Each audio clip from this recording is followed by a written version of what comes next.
কেমন আছেন সবাই? আশা করি আল্লাহর অশেষ রহমতে আপনারা সবাই ভালো আছেন। আলহামদুলিল্লাহ, আমরাও ভালো আছি। কাছে কিংবা দূরে, দেশ কিংবা দেশের বাহিরে, যে যেখান থেকে আমার এই ভিডিওটি দেখছেন, আপনাদের সবাইকে অসংখ্য ধন্যবাদ। রমজান মাস উপলক্ষে পুরো বাসা ক্লিন করে নিয়েছি, তা আপনাদের সঙ্গে শেয়ার করা হয় নাই। কয়েকদিন যাবত এত ব্যস্ততার ভিতরে আছি কি আর বলবো। তো এতদিন আমার কোনো ভিডিও করা হয় নাই। তো এখন যে ভিডিওটি দেখতেছেন, এই ভিডিওটি ছিল সোমবারের দিনের ভিডিও। শরীরটা কিন্তু তেমন বেশি ভালো না, তারপর সংসারের কাজকর্ম নিয়ে সেজন্য তেমন ভালো করে ভিডিও করা হয় না আর ছাড়াও হয় না। তো এখন যে ভিডিওটি দেখতেছেন, এই ভিডিওটি ছিল সোমবারের দিনের ভিডিও। আজ আমাদের বাসায় 2-3 জন এতিম বাচ্চাদের খাওয়াবো, সেজন্য আপনাদের ভাইয়া সকাল সকাল কিছু বাজার করে নিয়ে আসছে। এখানে বাজারের মধ্যে নিয়ে আসছে গরুর মাংস, তার সঙ্গে রুই মাছ, তারপর ব্রয়লার মুরগি, পোলার চাল, তার সঙ্গে নিয়ে আসছে সাবুদানা, রোস্টের মশলা, তারপর শসা, লেবু, এগুলো টুকটাক অনেক কিছু নিয়ে আসছে। তো যাই হোক, কোটা বাছা করে সব কিছু পাল্লা করে অলরেডি কিন্তু এই যে আমি রান্নাটা বসিয়ে দিতেছি। এখন বাজে হলো সকাল 10:30। তো আমি খুবই তাড়াতাড়ি কিন্তু দুপুরের রান্নাটা করে নিব 12টার মধ্যেই, কারণ হলো বাচ্চারা জোহরের নামাজ পড়েই চলে আসবে। তারা আসার আগেই যেন আমার ঘরে সম্পূর্ণ কাজ শেষ হয়ে যায়, সেজন্য আমি রান্নাটা খুবই তাড়াতাড়ি করে নিতেছি। তো যাই হোক, এই যে গরুর মাংসটা কিন্তু অলরেডি হাতে মাখিয়ে আমি রাইস কুকারে বসিয়ে দিয়েছি। আজ বাচ্চাদের জন্য রান্না করতেছি হলো গরুর মাংস, তারপর রোস্ট, পোলাও, তার সঙ্গে ছিল সাবুদানার পায়েস। মাশাআল্লাহ, আলহামদুলিল্লাহ, অনেক কিছু রান্না করেছিলাম বাচ্চাদের জন্য।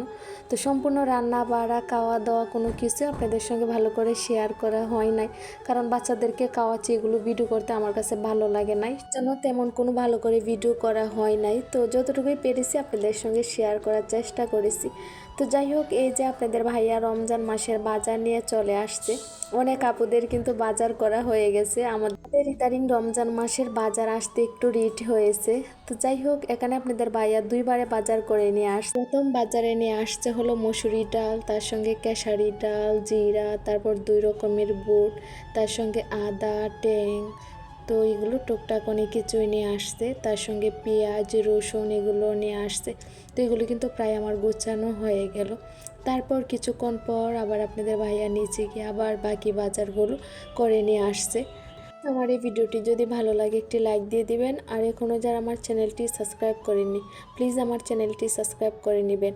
আর যারা অলরেডি করে নিয়েছেন, আপনাদের সবাইকে অসংখ্য ধন্যবাদ। রমজান মাস একটি বরকতময় মাস, রহমতের মাস, ফজিলতের মাস, বেশি বেশি আমল করার মাস, তাই না? আল্লাহ যেন আমাদের প্রত্যেক মুসলমান ভাই বোনদেরকে বেশি বেশি আমল করার, বেশি বেশি তেলাওয়াত করার, জিকির করার তৌফিক দান করে, এই দোয়াই করি। রমজান মাসে আমরা সবাই সবার জন্য দোয়া করব। আমাদের জন্য আপনারা দোয়া করবেন, আপনাদের জন্য মন থেকে দোয়া রইল। তো এখানে আপনাদের ভাই আবার কি বাজার নিয়ে আসতে চলেন দেখি। এখানে আপনাদের ভাই খেজুর নিয়ে আসছে, তার সঙ্গে কুলার বসি নিয়ে আসছে, তার সঙ্গে গ্লুকোজ নিয়ে আসছে, তার সঙ্গে চিনি, যা যা টুকটাক বাকি বাজারগুলো করার দরকার ছিল সেগুলো আবার করে নিয়ে আসছে। তো এই যে আপনাদের ভাইয়া বুট যে নিয়ে আসছিলো, ওই বুটগুলো আমি ভিজিয়ে নিয়েছি। তো ভিজানোর পর দেখলাম সুন্দর ফুলে উঠেছে। এখন আমি বিছিয়ে নিয়ে ভালো করে ধুয়ে পরিষ্কার করে ভাপিয়ে দিয়ে দিব। তো এই যে পেঁয়াজুর জন্য ডালও ভিজিয়ে নিয়েছিলাম, মসুরি ডাল, তার সঙ্গে খেসারি ডাল। আমি কিন্তু পেঁয়াজুটা সবসময় 2 রকমের ডাল দিয়েই বানাই। মসুরি ডাল, খেসারি ডাল দিয়ে পেঁয়াজুটা বানালে এই পেঁয়াজুটা খেতে ভালো লাগে। আর রমজান মাসে আমি সবসময় 2 রকমের ডাল দিয়ে পেঁয়াজও বানাই। যাই হোক, বুটগুলো ভালো করে ধুয়ে পরিষ্কার করে আমি কিন্তু চুলায় বসিয়ে দিয়েছি সিদ্ধ হওয়ার জন্য। তো এই যে এক পাশে আমার শাশুড়ি মা আদাগুলো ভালো করে ধুয়ে তারপর চুলিয়ে কুচি করে নিতেছে। আর এই যে আমি কিন্তু বাজারগুলো গুছিয়ে নিয়েছি, গুছিয়ে পেঁয়াজও বানানোর ডালগুলো ভালো করে ধুয়ে পরিষ্কার করে চাকনিতে রেখে দিয়েছি। এখন এগুলো ব্লেন্ডার করে নিব। রমজান মাসে কাজগুলো করে রাখলে আসরের পর তেমন ঝামেলা লাগে না। আর আসরের সময় কিন্তু আমলের সময় বাটা কিন্তু আমার ফ্রিজে অনেকগুলো আছে, সেজন্য আমার রসুনটা ব্লেন্ডার করা হয় নাই, শুধু জিরাটা ব্লেন্ডার করে নিতেছি, তার সঙ্গে আদা আর পেঁয়াজুর ডালটা। তো এই যে আমি ব্লেন্ডার করে দিতেছি, আর আমার শাশুড়ি মা খুব সুন্দর করে এগুলো এখন গুছিয়ে নেবে। তো বললাম না, আমার শরীরটা বেশি ভালো না, সেজন্য আমার শাশুড়ি মা আজ আমাকে অনেক হেল্প করেছে, আলহামদুলিল্লাহ, মাশাআল্লাহ। তো যাই হোক, এই যে আমার শাশুড়ি মা ঢেলে দিচ্ছে, আর আমি শুধু ব্লেন্ডারটা করে নিতেছি। আর গুছানোর যে কাজগুলো সব কিছু কিন্তু আমার শাশুড়ি মা করে নিতেছে। তো আমার ব্লেন্ডার করা যা যা হয়েছিল সব কিছু কিন্তু গোছানো হয়ে গেল। এই যে এর ভিতরে কিন্তু আমার বুটটাও সিদ্ধ হয়ে গেছে। এখন আবার বুটটা আমি ভালো করে ধুয়ে পরিষ্কার করে চাটনিতে রেখে দিব। তারপরে এটা জড়িয়ে গেলে তারপর পোটলা পোটলা করে পুলিতে ভরে রেখে দিব। তো যাই হোক, এই যে আমার বুটটা কিন্তু মাশাআল্লাহ খুব সুন্দর সিদ্ধ হয়েছে। তো এই যে বুটটাকে ভালো করে ধুয়ে নিলাম, ধুয়ে যে চাটনিতে রেখে দিয়েছিলাম। তো আমার কিন্তু পানিটা জড়ানো হয়ে গেল, বাতাসের মধ্যে অনেকক্ষণ পর্যন্ত দিয়ে রেখেছিলাম। তো যাই হোক, এই যে আমাদের বুটগুলো কিন্তু পোটলা পোটলা করা হয়ে গেছে। তো এই যে আপনাদের ভাইয়া রান্না করার জন্য গরু মাংস নিয়ে আসছে। তো রাত্রে সেহরি একসাথে রান্না করে ফেলবো।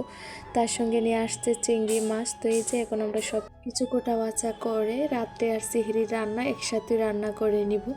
তো আজ সিঁড়িতে রান্না করব হলো গরুর মাংস, চিংড়ি মাছ ভাজা, তার সঙ্গে দইও বসাইছি। তো যাই হোক, এই যে এখন আমরা রান্না বান্নাটা শুরু করে দিব। আজকের মতো এ পর্যন্তই। সবাই ভালো থাকবেন, সুস্থ থাকবেন, আর আমাদের জন্য দোয়া করবেন। আপনাদের জন্য দোয়া রইল। আসসালামু আলাইকুম।